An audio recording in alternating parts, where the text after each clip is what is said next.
force motrice ou encore force de traction.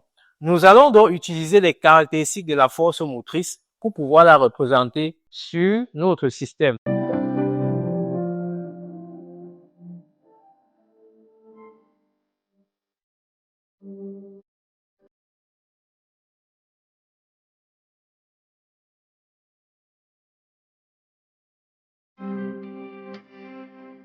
Alors, comme première caractéristique de la force motrice, nous avons le point d'application. Le point d'application de la force motrice, c'est un point du solide. Le point d'application de la force motrice, c'est un point du solide. Et pour pouvoir représenter ce point-là, il faudrait que nous nous souvenions de la définition de la force motrice. La force motrice est une force qui favorise le déplacement de l'objet. La force motrice est une force qui favorise le déplacement de l'objet. Ça veut donc dire quoi? Comme mon objet se déplace de A vers doit se déplacer de A vers B sous l'action de cette force-là, cela voudrait dire côté-ci et pousser mon solide, exercer sur mon solide de ce côté-ci une force qui permettra à mon solide de se déplacer de A vers B. Je dis donc ceci. La force motrice étant une force qui favorise le déplacement de l'objet. Notre objet ici, notre solide, doit se déplacer de A vers B. Pour que ce solide-là se déplace de A vers B, il faudrait que je vienne me placer de ce côté et que j'exerce sur le solide une force appelée force motrice ou force musculaire qui va permettre donc de déplacer le solide de ce point-ci pour B. Ça veut donc dire, si je veux représenter le point d'application de ma force motrice, comme on l'a dit, c'est un point du solide, je viendrai donc ici. Voici où je dois exercer le solide ici. Si j'exerce vers le haut, cela voudrait dire que je veux pousser le solide vers le bas. Et le solide vers le haut. Comme je veux, je dois plus. Donc, voici la partie du solide sur laquelle je dois exercer ma force motrice. C'est la demi-droite représentée en bleu. Alors, pour une bonne représentation, donc, je vais venir donc représenter le point d'application de ma force motrice au milieu de cette demi-droite-ci. C'est-à-dire, je vais venir représenter ma force motrice ici. Voilà le point d'application de ma force motrice. Alors, pour éviter de m'embrouiller au moment de la projection des forces suivant les axes, je vais juste déplacer le point d'application de ma force motrice qui est là et la ramener plutôt sur cette autre droite-ci. Je vais juste déplacer ce point d'application-ci et la ramener ici. Donc, je vais déplacer ce point-ci et venir plutôt la remettre ici pour une bonne représentation. Maintenant, une fois donc que j'ai représenté le point d'application de ma force motrice, je vais donc représenter la direction et le sens. Alors, la direction de la force motrice est en général collinéaire au plan. La direction de la force motrice est en général collinéaire ou alors parallèle au plan à partir de son point d'application. Je dis ceci, la direction de la force motrice est en général collinéaire ou parallèle au plan à partir de son point d'application. Et sa direction et son sens, c'est celle du déplacement de l'objet. Qu'est-ce que je dis? De la force motrice est en général plan ou encore au déplacement du solide à partir de son point d'application collinéaire ou parallèle. Et le sens est toujours celle du déplacement de l'objet à partir de son point d'application. Qu'est-ce que ça veut dire? Le solide doit se déplacer de A vers B. Je vais donc me placer à partir du point d'application ici et représenter une droite qui est collinéaire à ce plan-ci, dans ce sens-ci. Voilà donc une droite collinéaire et la flèche pour indiquer le sens. Ça, c'est mon F. Voilà donc, vous pouvez donc constater qu'à partir des caractéristiques de chacune de ces forces, j'ai pu les représenter aisément sur mon système ou encore sur mon solide. Alors, Une fois donc que nous avons représenté les forces sur le système, à la prochaine étape, c'est-à-dire au D, qui est la condition d'équilibre. Mais condition d'équilibre d'un solide animé d'un mouvement de translation. Pourquoi d'un mouvement de translation? Parce que vous pouvez le constater comme moi, que le solide se déplace sur un plan horizontal, donc effectue un mouvement de translation. Donc la condition d'équilibre que nous allons écrire ici, c'est la condition d'équilibre d'un solide animé d'un mouvement.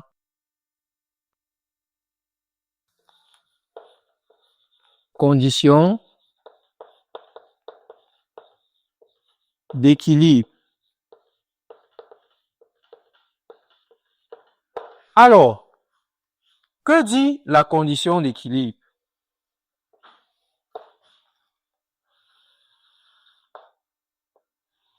Que dit la condition d'équilibre?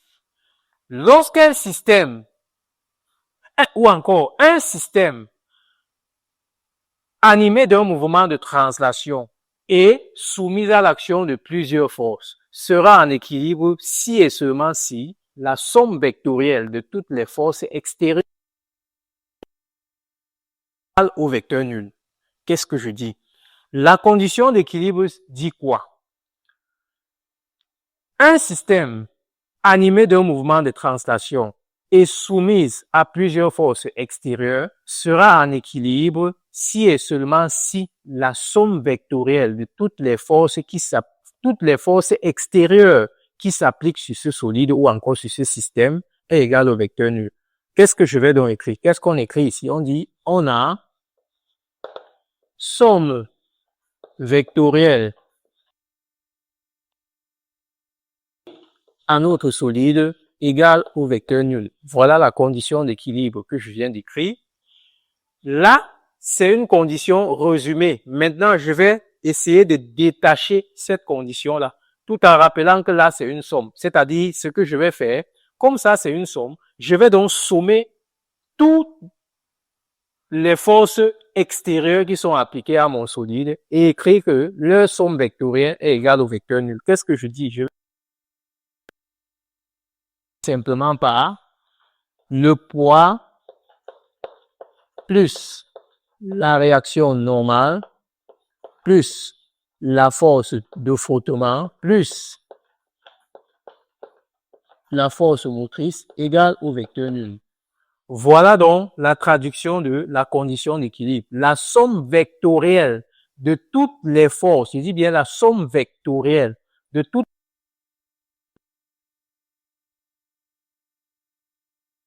Quelles sont les forces extérieures qui s'appliquent à notre système? Nous avons le poids, la réaction normale, la force de frottement et la force motrice. Donc, je vais faire la somme vectorielle de toutes ces forces-là. Comme vous pouvez le constater là, j'ai le poids plus la réaction normale, plus la force de frottement, plus la force motrice en vecteur bien sûr, égale au vecteur nul.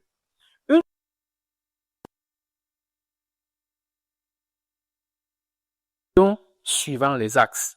Pourquoi est-ce que je fais la projection suivant les axes? Ou encore, pourquoi est-ce qu'on fait la projection suivant les axes? La projection suivant les axes se fait dans l'optique d'équilibre qui était écrit avec les vecteurs à une condition d'équilibre qui sera plutôt écrit avec des normes, c'est-à-dire à une condition d'équilibre qui serait écrit plus avec les vecteurs comme vous les voyez là, mais plutôt sans les vecteurs. Qu'est-ce que je dis? Je dis, pourquoi est-ce que projection suivant des axes? L'objectif de la projection suivant un axe, c'est de passer de la condition d'équilibre qui est écrite avec des vecteurs là, à une condition d'équilibre qui est écrite sans vecteurs, c'est-à-dire avec les normes. Voilà pourquoi on fait la projection suivant les axes. Donc, nous allons donc en E passer à la projection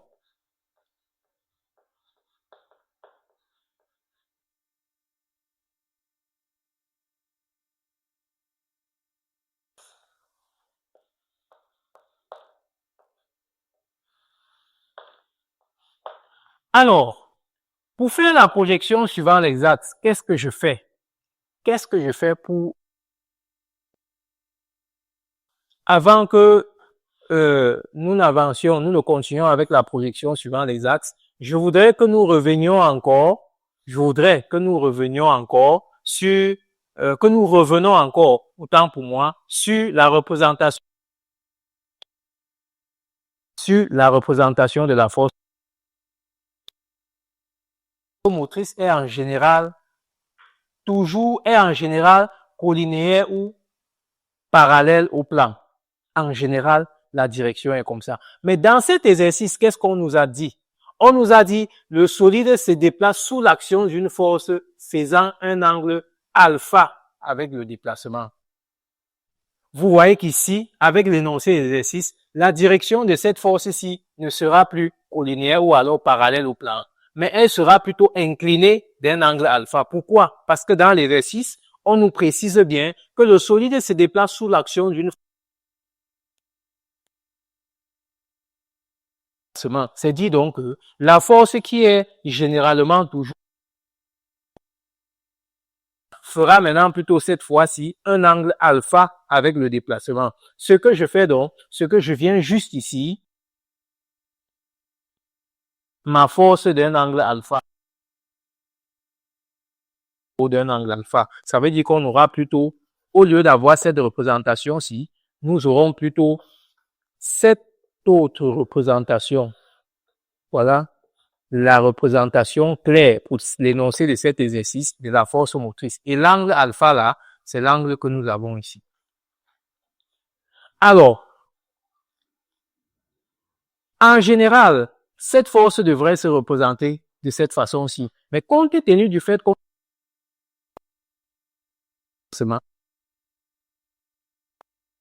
vers le haut, je vais donc représenter cette partie-ci en trait interrompu pour dire, en réalité, voilà comment elle devrait être. On a donc déplacé ça vers le haut. Donc, je vais plutôt représenter cette partie-ci en trait interrompu, comme ça. J'espère que ça se voit. Alors, projection suivant les axes. Et j'ai déjà expliqué à quoi ça sert la projection suivant les axes.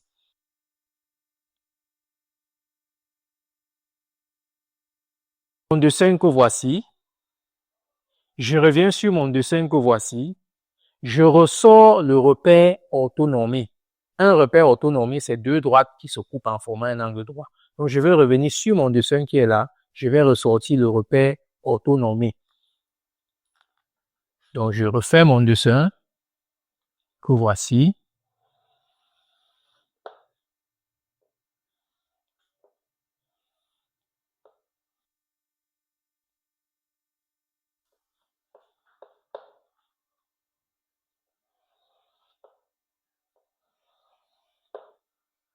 Je refais mon dessin que voici et je représente toutes les forces. Donc, j'avais déjà représenté initialement, je les représente toutes. Ici, est la force de frottement.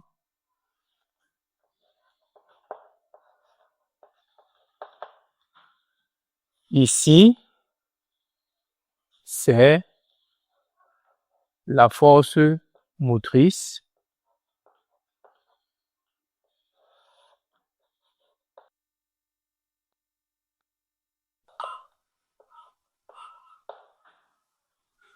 Ici, c'est la réaction normale.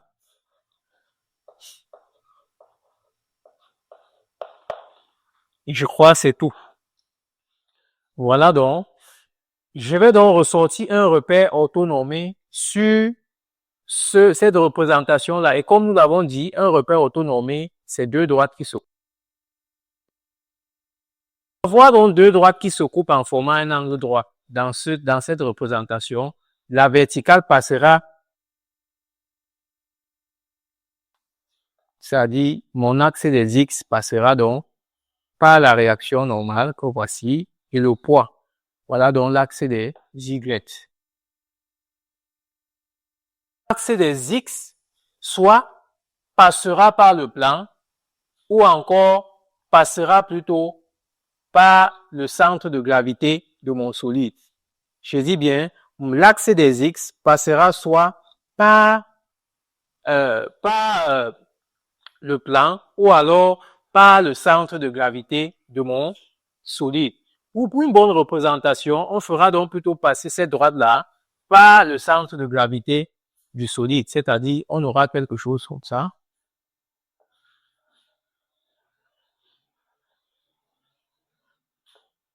Voilà l'axe des X. Alors, une fois que j'ai représenté, voilà donc mon repère orthonormé déjà représenté. Une fois donc que j'ai représenté ce repère orthonormé là, vous pouvez donc constater que la force de frottement, elle est éloignée du repère orthonormé. Pour éviter donc de m'embrouiller dans ce cas, je vais juste déplacer ma force de frottement vers le haut, de telle sorte qu'elle se retrouve sur l'axe des X. En la déplaçant donc vers le haut, qu'est-ce qu'on va avoir comme nouveau chemin? En la déplaçant donc vers le haut, on verra donc que cette force de frottement là est plutôt représentée là. Lorsqu'elle est donc représentée là, je vais, pour une bonne projection et encore une bonne lisibilité, je vais détacher mon repère orthonormé avec toutes les forces là du dessin et là, je vais isoler. Pour une bonne projection, je vais isoler mon repère orthonormé qui est là avec toutes les forces. Je vais l'isoler du dessin. Et lorsque je l'isole du dessin, qu'est-ce que je vais avoir? Je vais avoir un repère orthonormé comme ça. Comme ça. Ça, c'est l'axe des Y. Et ici, c'est l'axe des X. C'est ça. J'ai juste isolé du système mon repère orthonormé. Lorsque j'isole du système mon repère orthonormé, je vais donc représenter toutes les forces. Dans la réaction, on a donc la réaction normale. Elle est là.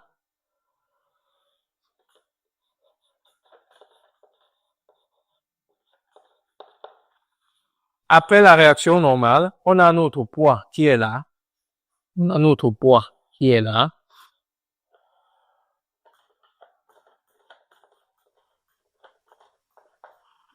Après le poids, qu'est-ce qu'on a? On a notre force motrice qui est inclinée de cette façon d'un angle alpha. Cette force motrice-là, la voici, inclinée d'un angle alpha. La voici ici.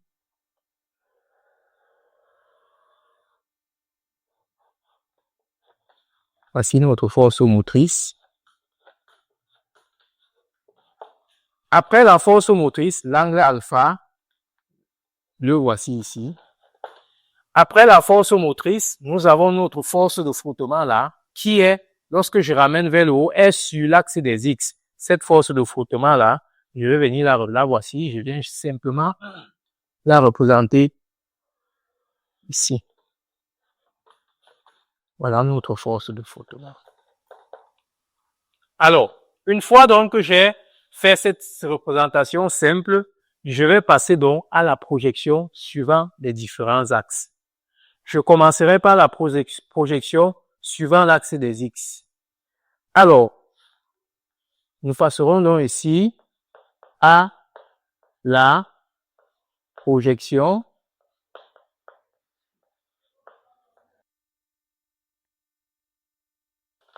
l'axe OX. Lorsque je dis OX, le O c'est le centre du repère et X, voilà ça.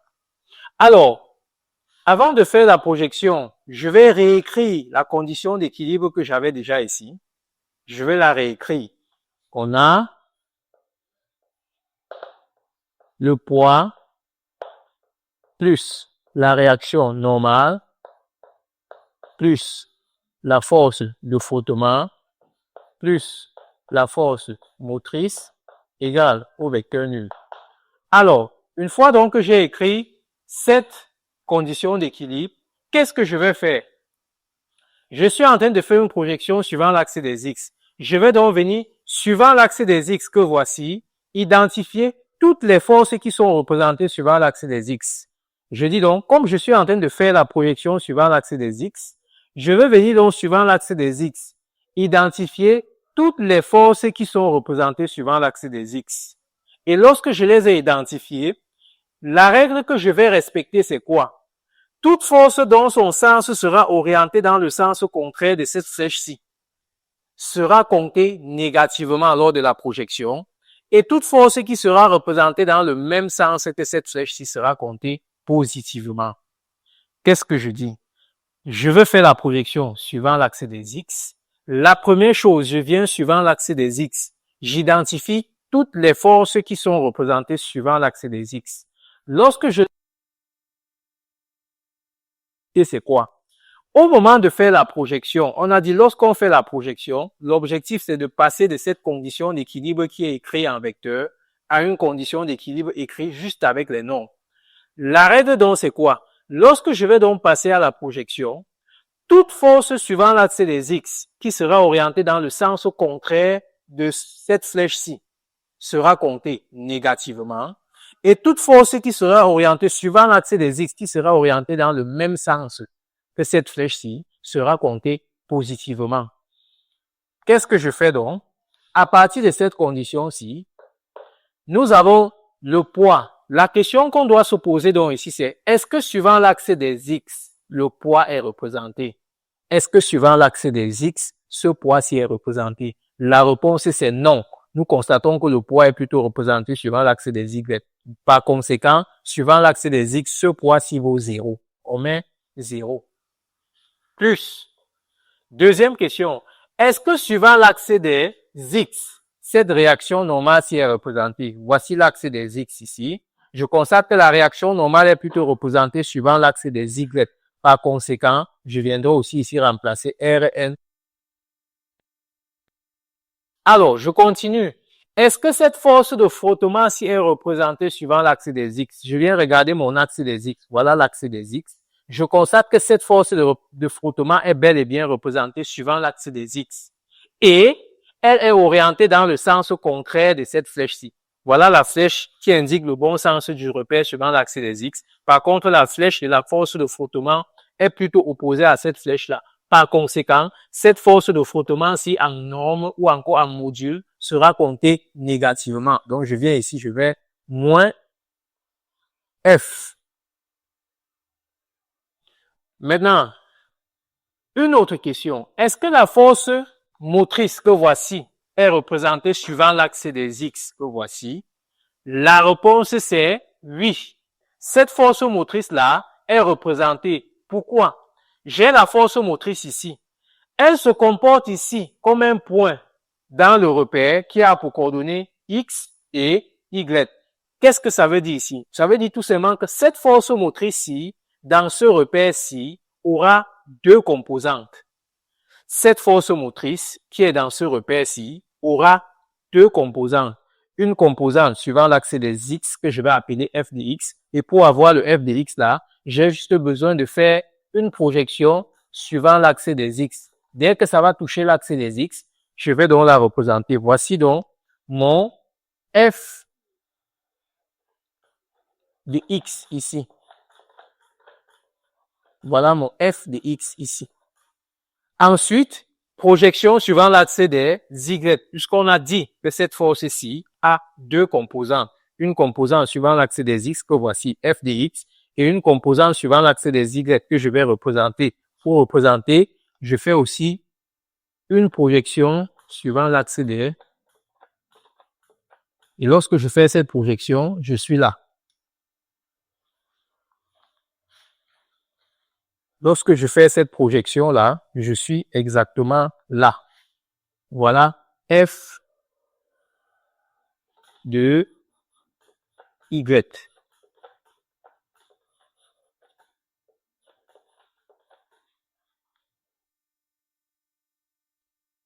De représenter ma force F. Je viens de décomposer ma force motrice F, qui est la résultante de deux forces. Une force suivant l'axe des X et une force suivant l'axe des Y. Voilà, j'ai deux vecteurs, f de Y et f de X. Si je veux trouver la résultante de ces deux vecteurs-ci, ce serait bel et bien F. Alors, suivant donc l'axe des X,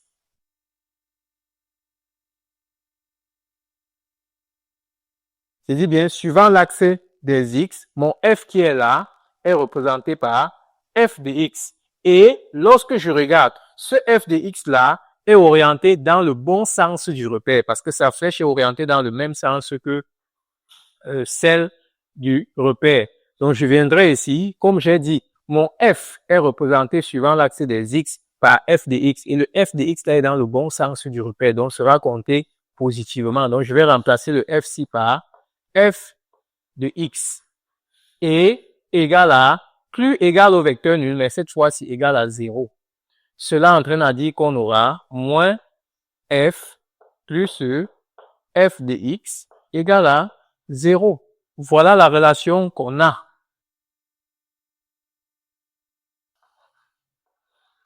Suivant l'axe des x, on a moins f plus f de x égale à 0. Mais il s'oppose un problème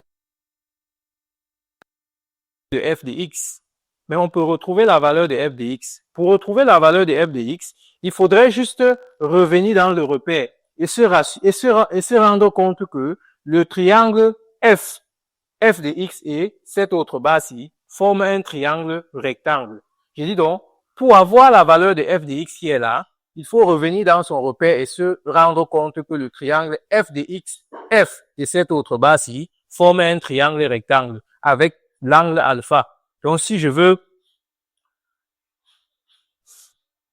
déterminer f de x, déterminons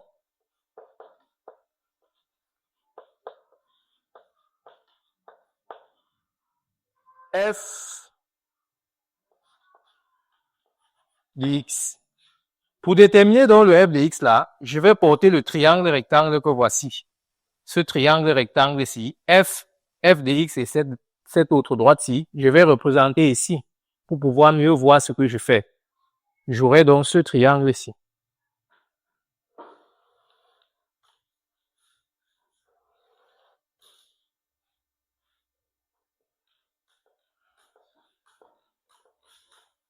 Et l'angle alpha que voici, c'est ça ici.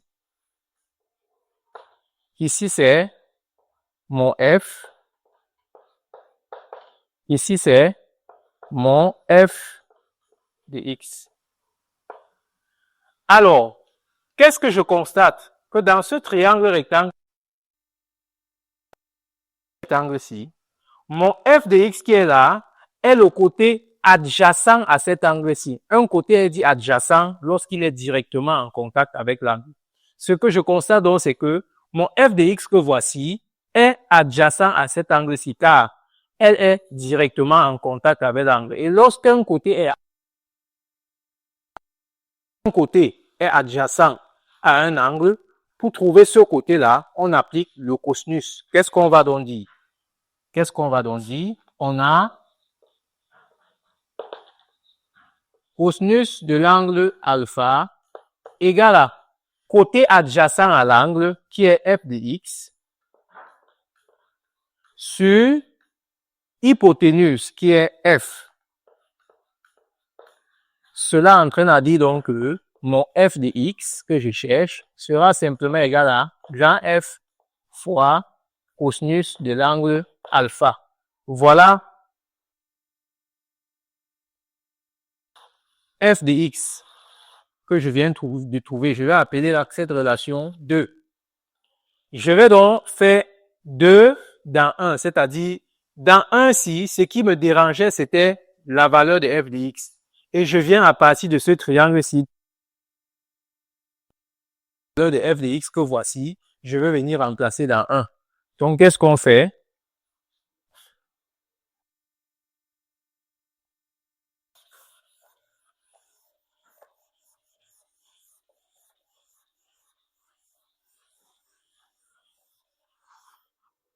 Qu'est-ce qu'on fait donc?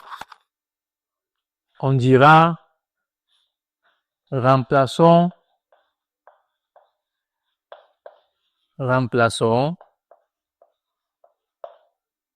2, remplaçons la relation 2 dans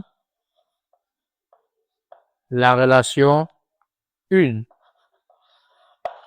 Cela entraîne à dire simplement qu'on aura, quand je vais remplacer 2 dans 1, j'aurai moins F fois cosinus de l'angle alpha égale à 0. Cela entraîne à dire tout simplement qu'on aura